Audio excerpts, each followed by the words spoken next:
Monaki moi mikolo o eleki mwana mboka Vital Kamerhe ko sangisa ba leader o to mona bango mingi na ba vidéo kolo ba ko telemela ko dénoncer lokola fils Mukoko na compte ya UDPS Henri Magie na compte ya PPRD ko sangisa bango to ebite ezalai eloko nini eza ko se préparer. Madame Kapingo, moni namboka na biso il faut te bakana nulika moto lo ba ko belika miyo batenga basala. Omoni na mboka déjà ba botama déjà basala makila ya ko pacifier mboka basala makila ya ko linga mboka mi makasoleka.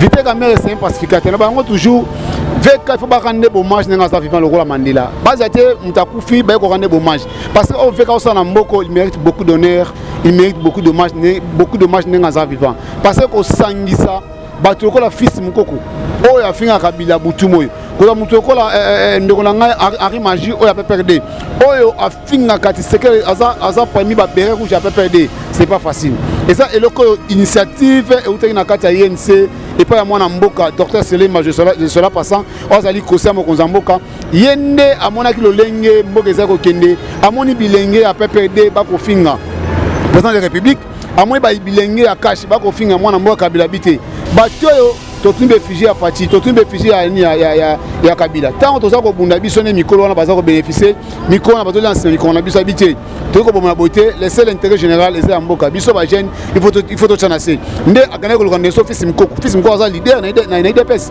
l'air aloba fils Mukoko même Kabila pas savandaka abanga fils Mukoko oye na kata IDPS eza ndeko to bengi nde na biso passer Guy la ravane sa bandeko militaire IDPS savane sa bakade IDPS dans asara démission na e l'air asara rien na e ba popo administration na TV même dans ce Kabila to se pela ngote alors quand la TV Kabila za Rwandais donc c'est na Kigali ozo mo ba popo ezala bien ti ozo ndona biso force l'hypocrite IDPS et ça ba jeune leader o bazo incarner IDPS et même na PPRD il y a des jeunes o ba beret rouge oyebi baza makasi baza oyo basa mabebe na mboka mais docteur c'est là que na ikoluka ba jeune wana ay na INC na parti na pe bisika zali aluki mwana mboka papier okata na ko finga Kabila aluki ndo na biso Riki Betoko aluki ndo na biso Tochoman ça c'est pour te parler INC ça fait ça aluki na madame Ange avant ici bato wana nyonso na biso habité tochana c'est le seul intérêt général et mboka na biso c'est un concept pour vraiment apprendre à chuchoter votre peau. La peau a besoin de la communication. La peau, elle n'a pas besoin d'être négligée.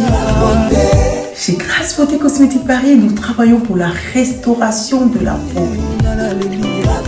Nous sommes là, on confectionne de produits cosmétiques pour la peau mate, la peau métisse, pour les enfants, pour les hommes, pour les femmes, aussi pour les femmes enceintes. Quand vous arrivez chez Grasse Beauté Cosmétique Paris, posez vos bagages. On s'occupe de tout, on s'occupe de la restauration, on s'occupe de comment vous allez communiquer avec votre peau en toute sérénité. Une plante verte d'Amazonia. Si vous avez les soucis de votre peau, vous voulez une meilleure retraite pour votre peau, vous voulez avoir le langage de la peau, venez chez Grasse Beauté Cosmétique Paris. N'hésitez pas, contactez-nous sur notre WhatsApp au 0033 6 23 22 73. Toute l'équipe Grasse Beauté sera à votre service.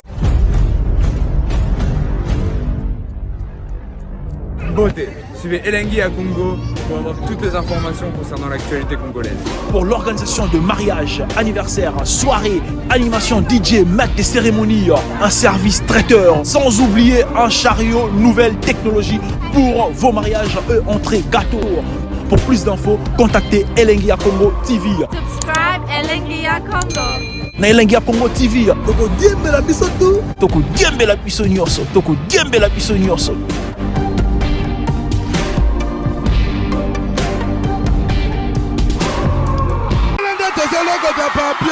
Elengi à Congo, Glody Diasika, la mignonne, hey, la mignonne, Tracy Mbelenga Pro, Tracy Mbelenga Pro, Kata. Très contente de savoir que vous êtes très nombreux en train de nous suivre sur Elenga Congo, chaîne Nabino, chaîne Nabiso, la chaîne de référence. Et ça vraiment esengo pona nga koyeba ke boza lisusu ebele ya ebele bozolanda biso na mokolo ya lelo, toujours là pour vous informer. À chaque fois que je me retrouve devant cette caméra, je vous dis toujours que vous informer c'est notre devoir. Bon autant na simanazo mona gloire diake, c'est l'homme noir à Simbi Bilili, vraiment nazo sepela makasi pe ezo sala su esengo ya koloba et ya pe ya kosala su musala. Alors toujours dans le cadre de vous informer, boyebi bongo ngai wabino Dorcas Kapinga côté politique vraiment na lembakate na se servaka na makolo na ngai koluka information kolandelango tibisika yango ezwami. Alors aujourd'hui dans le cadre de vous informer lelo naza bongo na mwana mboka o binos boyebi bolandaka epe moi mingi alobaka pe moi bien. Avec lui nous allons n'est-ce pas essayer de balayer sur toutes les actualités où ezo le kanakati ya mboka na biso na bongo nazo pesa déjà invité na ngambote mbote ndeko Douglas Tuleng. Mbote madame Kapinga. Boni. Santa malo mi makasi mi koleka ndengo ya minga na chaîne na bino lelo. Moi kala omona na kala omona lisusu te ba bibino ba moto na bino mikolo INC a matisi vraiment ma moto ngeza ndeni. Non, soki na bungaki na kopesa bande na sombote na pesi bande na so balanda biso na poto na kisasa mbote belé na daki na retraite de prière et sanga kina ke consulter ba mapasa mi balé. On va passer à biso boanya après qu'on la TV avant qu'on le ban on consulter donc ba mapasa. Il y a des jumeaux bazar force on va passer à biso maila ko le bandé parce que miko ba faut na kolega sur na TV on va passer que o meli o sel neva na INC o BNC o bandi mukiozo mata il faut on la partie nazali rapporter à ce recrutement aux ali nomination au VK no manga en 2018 et puis nazali porte-parole adjoint à motocycliste. Donc, les cyclistes et plutôt les motocyclistes, c'est la structure auto-créée et le monde de Basile Mpoyo, où Azali maître avocat. Tout le monde qui se tient à la raté, il faut créer un autre, au moins ma lampe, témoin politique. Il faut innover. Mais il faut créer le coin, les lois, comme Kubank, ça va être un passe na biso INC, parce que comme les ngapon le coin mais tous en Nzambe, ma passe ami balé des jours Bazali, bazo pambre le coin, de l'ongona VK et le coin qui est des bossons. Les deux jumeaux car nous tous le bauti pour consulter bango mais avant tout côté vraiment na masolo na biso moi personnellement je présente mes condoléances à ma famille nyonso oyo babungisi ya bango bandeko na biso bakufi après une grande pluie et uté ko beta na kata mboka na biso et ça là qui vraiment pas si mingi ba mes condoléances na ba famille wana nyonso na ba commune na biso nyonso parce que to moni bato belé bakufi banda ko ezindi vraiment et ça li vraiment pas si mingi vraiment. Mes condoléances na bino nyonso ba bobungisi ya bino bandeko ba bobungisi ya bino ba famille vraiment nzambe aza na bino nzambe a consoler bino na ebite ndeko Douglas Tuleng la famille oyo ba bungisi bandeko na bango nako linga nako présenter mes condoléances na ngai na bato nyonso babungisa ki ba bota na bango na ba oyo ba kufaki na mboka est elongona ba cadre ya ministère affaires foncières oyo crash ekoya ki certaines personnes ba kufaki ba na kata mission de service na bato mes condoléances na ngai.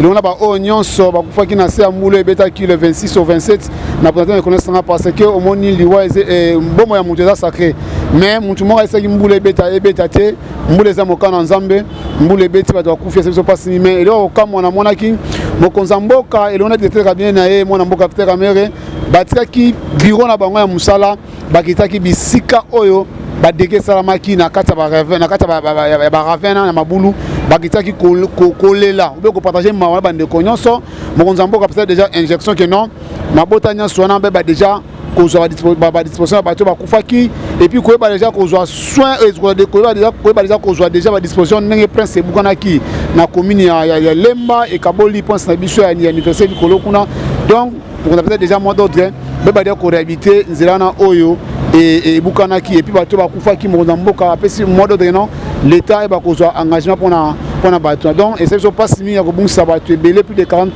personnes et c'est pas simi ko le kamato ba oleni to ko soma pour na biso to ba ko tonga bisikani parce que les gens ils sont tonga par-ci par là mais et to kanaki en ngote et comme biso to pesika ba me connaissance na biso ka mabotanya so na kaka. Alors car ninga utikoloba ke bandeko na biso bakufisi bato mais to meka ko réfléchir un peu.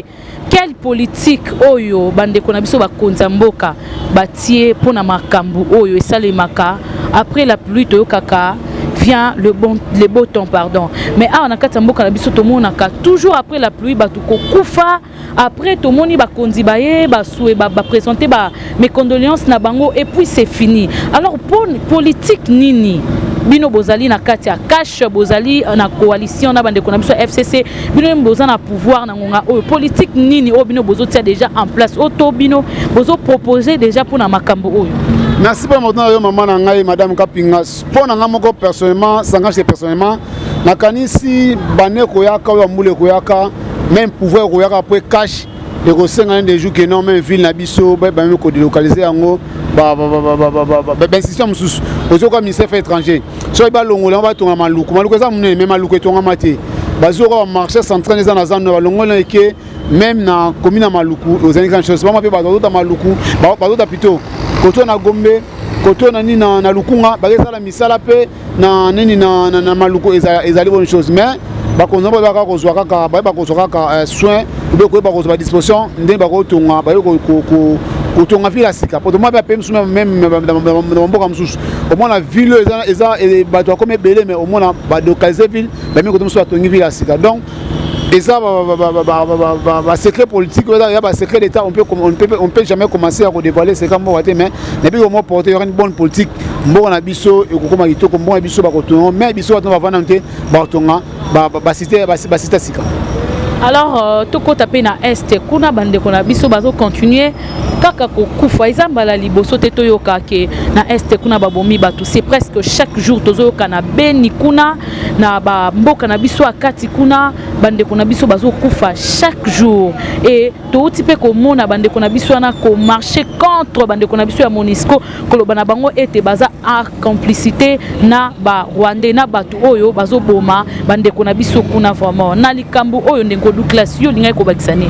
Merci pour mon temps maman omoni ba guerre sa malibana mboka na biso be na front ba pays frontière na biso sa biso passe mi amonaki mwana mboka Félix Antoine Tshilombo et sengaki pour avant na bien il fait ba ko sa diplomatie malamu na 9 pays frontière na biso ba rebel bazo bunisa biso au moins ba rebel baza na ngamu ya Rwanda baza na ngamu ya Uganda do bango bazo bunisa biso mais ko tala le lenge no batu ba sali marche eza constitutionnel mutana droit ko sala marche to benga na Monisco akene oui c'est bon est-ce que bita Monisco mission à Monisco na mboka na biso to ba ngote zelo konini Monisco ayaka pona ko sensibiliser population Monisco ayaka na te pona ko bunda na ba Rwandete na gouvernement place ayaka pona ko sensibiliser population na biso so que c'est non ba Monisco ba longa ba songa ezelo ko gouvernement place ba ko solo là na Nations Unies qu'il faut pas commander notre aussi à Monisco à long mais comment on marche Monisco à long c'est une processus il faut l'état na biso gouvernement place et ba ko comment na Nations Unies ba komeli ba ngone ba ko disposition ba ko kende mais bita Monisco ayaka pona ko sécuriser biso peuple congolais ayaka te pour ça soit offensivité contre Barondete contre bana mboka te mera ne pour sécuriser population mais bana mboka bazana raison bango ya ko marcher maintenant Monisco a marché de retour personnalité mais il faut maintenant Monisco aya awa pour nous sécuriser le peuple congolais. Oui, pour nous sécuriser le peuple congolais, au moment où bango, mais tu es bien Monisco, oh ya awa, qui est na est depuis kala, mais tout le monde a changement, marote bande qu'on a biso bazo continuer ko kufa. So il comme mon abango ko kota nanzile, il a que trop c'est trop balembi ango. Moi je pense que mon amour a l'air à jouer qui pouvoir naï même la campagne naï mambo peut américain. Balobaka que non ceux aussi pouvoir na biso est kota kimia. Mais bana bazu pouvoir ça fait déjà 11 mois. Dans un mois déjà, il y a des avancées même dans l'Est. Il y a même des territoires. Oh, ils ont beaucoup de rebelles, d'après la biso, ça ne peut pas. Mais les loyaux, d'après la biso, ils ne peuvent pas. Deko Douglas Lobabo solo. Ça fait 11 mois les lots cash. Bazali na kata coalition na bango na bande konamso FCC. Depuis le président de la République Félix Antoine Tshilombo na Bokondi. Bande konabiso bazo continuer ko kufa. Avancement yozomo na par rapport à la sécurité côté à est. Nous avons une chance, nous avons pouvoir une chance parce que toi, il y a 11 mois, mais il y a des avancées. Oh, il y a au moins un mois, ils ont ça. Donc, moi, c'est bien, on est l'occasion de cinéma, les élèves bateaux, les élèves autres, pendant le régime, les cas, tout ça, article 34. Mais l'autre, il y a pouvoir quand même article et comment appliquer. tout le monde va fonctionner. On 120 000 francs congolais, enseigner 150 000. Mais là, si on 195 000 francs congolais. Donc, il y a beaucoup d'avancées. On va fonctionner à 40 000. Non, maman, il faut que tu aies un peu. Si non, Azan enseignant qui retenait bien. Donc, enseignant, c'est là que vous matin. Plus ou moins $205 or, tout le monde va enseigner 150 000, 140 000 euros. Fatia Barsi Bango, 195 000, donc comme plus de $205 Mais à l'Est, la situation ne fait que s'empirer. Non, mais il y a aussi là, parce que le chef de l'état-major qui est dans l'Est, on a ben et on a ben pour installer un coup. Moi, pourtant, si tu as 5 ans, bon, ça m'a cause qui mène dans l'Est passé, tu as passé notre cash en 2023, donc qui met au côté dans l'Est, tu as une chance. Pour organiser guerre, il y a beaucoup de tactiques, il y a beaucoup de secrets, il y a beaucoup de stratégies. Autour de volant, on a quatre émissions et ça Barcelone a biso, babine taxi ba la porte guerre en ici là, au moins porte guerre en aussi là. Alors parlons un peu de la coalition FCC Cash. Nayebi kebinu boza na kata UNC boza peka kana kata na libota wana moko. Tomona ki mwa mikolo o eleki mwana mboka Vital Kamerhe ko sangisa. Ba leader o tomona bango mingi na ba video kolo ba ko telemela ko dénoncer lokola Fils Mukoko na compte ya UDPS, Henri Magie na compte ya PPRD ko sangisa bango to ebite ezalai eloko nini eza ko se préparer. Madame Kapingo, moni namboka na biso il faut te bakana nulika moto lo ba robelika mio batenga basala. Omoni namboka déjà ba botama déjà basala makila ya ko pacifier mboka basala makila ya ko linga mboka mi makasoleka. Vital Kamerhe c'est un pacificateur. Na bango toujours veka il faut bakande hommage nenga za vivant lokola Mandela. Bazate mutakufi ba ko rendre hommage parce que on veka osana mboko il mérite beaucoup d'honneur, il mérite beaucoup d'hommage nenga za vivant parce que ko sangisa bato kola Fils Mukoko oyo afinga kabila butu moyo kola mutu kola ndeko na ngai Henri Magie oyo PPRD oyo afinga kati sekere aza parmi ba beret rouge à PPRD, c'est pas facile et ça eloko initiative et utaki na kati ya INC et pas ya mwana mboka Dr Selema je cela passant ozali kosia mokonza mboka yende amona ki lolenge mboka ezako kende amoni bilenge ya PPRD bako finga président de la République amoni ba bilenge ya cash bako finga mwana mboka kabila bité batoyo totuni réfugié à Fati totuni réfugié ya kabila tant to zako bunda biso ne mikolo wana bazako bénéficier mikolo na bazo lancer mikolo na biso habité to ko bomona beauté le seul intérêt général est à mboka biso ba jeune il faut to chanasser nde akana ko lokande so Fils Mukoko aza leader na IDPS l'air alobaka Fils Mukoko même kabila pas savandaka abanga Fils Mukoko oye na kata IDPS za ndeko to bengi nde na biso Pasteur Guy la ravane sa bandeko militaire IDPS savane sa bakade IDPS ndaka asaka démission na ye l'air asaka rien na ye ba popo administration na TV même dans ce kabila to sepela ngote alors kana TV kabila za rwandais donc c'est na Kigali ozo mo ba popo ezala bien ti ozo ndona biso force l'hypocrite IDPS et ça ba jeune leader o bazo incarner IDPS et même na PPRD il y a des jeunes o ba beret rouge oyebi baza makasi baza oyo basama bebe na mboka mais docteur c'est là que na ikoluka ba jeune wana ay na INC na parti na pe bisika zali aluki mwana mboka papier okata on a kofinga kabila aluki ndo na biso Riki Betoko aluki ndo na biso Tochoman on ça pour te parler INC ça fait ça aluki na madame Ange avant ici bato wana nyonso na biso habité tocha na se le seul intérêt général est un cannabis. Surtout finir dans nos to zelo comme côté.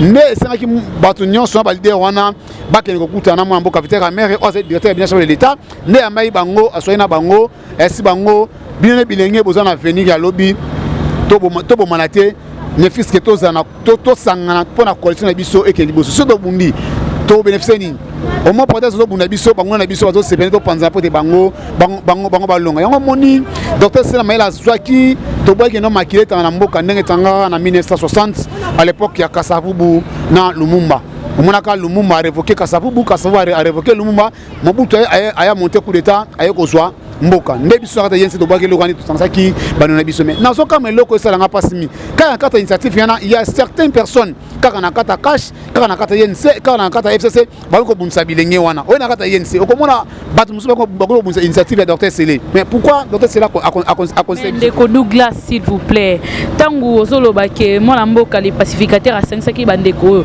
ce n'était pas en échange de monnaie parce que to landara mingi bandeko to mona bango ko bimisa ba vérité moko ezaka raté pona ko bomba bandeko ba bimisela biso susu ba vérité te to eza kaka koluka kimia na kati ya mboka parce que toyebi ndeko fils mukoko alobaka mingi ba vérité bandeko na biso ba beret rouge kuna babimisaka mingi ba vérité ndeko na biso pasteur Gili abimisaka mingi ba vérité. Est-ce que ezalaki en échange des monnaies tenda sangisaki bango? Non, conversion de monnaie c'est conversion de monnaie par rapport à quoi? L'air ndeko vite caméra coûter bandeko atera bandeko nyonso sangisi bango. Et ça quoi c'est non bolingo za nango pona mboka bolingo za nango pona collection biso FCC cash. Moi kanya kamaro elekaki wana te pona boma moto kaka. Maman na ngai kanya elekaki te kanya ya kamera pesa bango. Vite caméra za pacificateur talo lenga nga sala.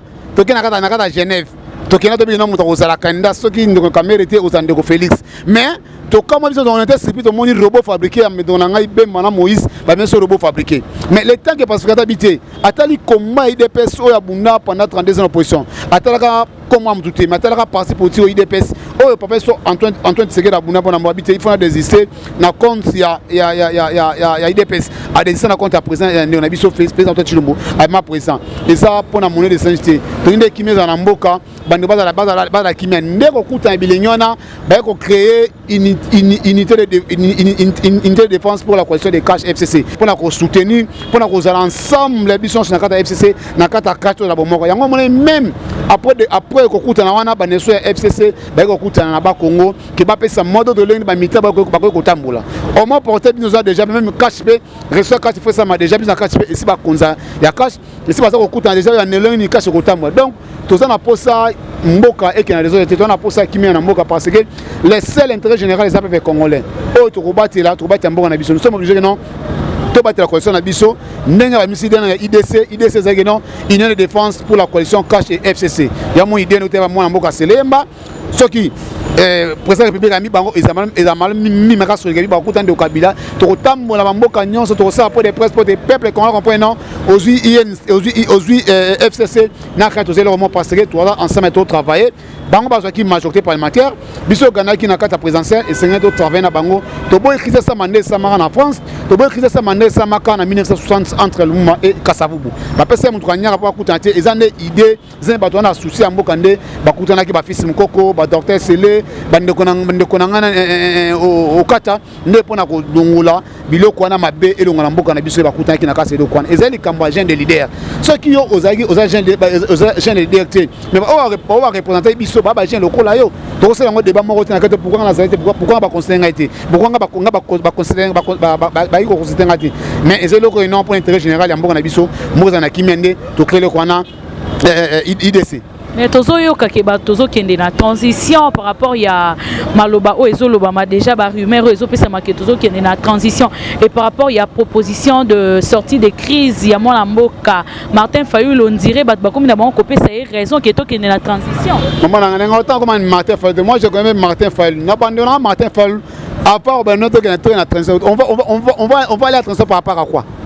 Est-ce que crise na mboka? Crise za na mboka. Et là papa dès na crise na mboka par quoi? Moi na mboka. Papa tozo lia na pasi marambo eza pasi eza belé awa. Maroma ma crise ma crise ante moi na mboka Félix il était élu massivement c'est na biso a publié comme élu légitimement to na cour constitutionnel pe cour constitutionnel pe ko pesa MP faut que non légalement non yena zali président crise zali wapi et puis ta ba plein au moi na mboka Félix zali bana mboka muto aza légitimité popularité o azu yango papa populaire Fayulu fait pas ba ya mai pa pesa mbongo ba ko zeba tu ba na bakata basal mais basal ba zo kinepe au sala plein ça va plein pété. Donc il n'y a pas une crise dans ces pays. Moi, je suis seule négociation Martin Fayulu, à sa proposition au Yamoni. Nous aussi on a Fayulu, à sa député. Il y a le Kunga, à sa mouton dans le Parlement, à ce lieu qu'on a proposition à qui dans le Parlement, va voter en. Soit au Leka. Toi pas dans le Mboka to solo là. Biso zona pour na kimia. Soit moi qui n'a pas essayé la proposition à côté de Konzambo. Avec vos 5 audience, dans mon invité comme maire, ba kuta na ba sur la comme directeur bien sur l'état, ba ko sur là. Mais si quand na Parlement kuna mutasié raté. Na ko za raté. On est à théâtre, à sa tête. Fayulu na za atina muntu a travailler muntu oyo ye Cyprien na ya ala kata sena. Acha moi si asiza kuna. Tel n'est pas modèle dans ces pays. Au moins de Fayulu, j'ai beaucoup de choses à dire Martin Fayulu, mais je ne suis pas là pour tirer Fayulu. Na ma me belé Fayulu maintenant que les morts. Azan ne connaît mais ade mutia mabe. tel qui n'a monté bazin il y a la moukana déjà oh investisseur bakwa na mboka ti mais Martin Fayulu n'est pas moderne dans ce pays ngana mona Fayulu na meeting mo na makala ça meeting makala récolte pour na monga maki mukibai azwa mo wana asoma ngo lupango na triomphal boyeta isola na te azwa mo wana Fayulu la locataire en face d'habitation d'enseignement mais spécifiquement Fayulu après campagne Fayulu son le président mo wana donc Martin Fayulu n'est pas moderne dans ce pays Martin Fayulu azali robot fabriqué par Jean-Pierre Bemba na Moïse ko ba kenete ba fabriquer kai mais ko fabriquer kai pe amane pe tene ba mo ba botolier monopole autre monopole abord na Fayulu à 2023 il y a pas discuté par rapport à ça je vais comme ça à mon frère mais Martin Fayulu à 2023 parce que au facha ça là à côté d'un côté na béton à côté na caméra au hasard directeur cabinet mo non ba directeur cabinet ko la VKT donc il contrôle tout et bien gestion moi ma casse colléga donc on a fait un représentant conseil à 2023 soit possible dans mal mais soit possible peut-être à la candidat député provincial.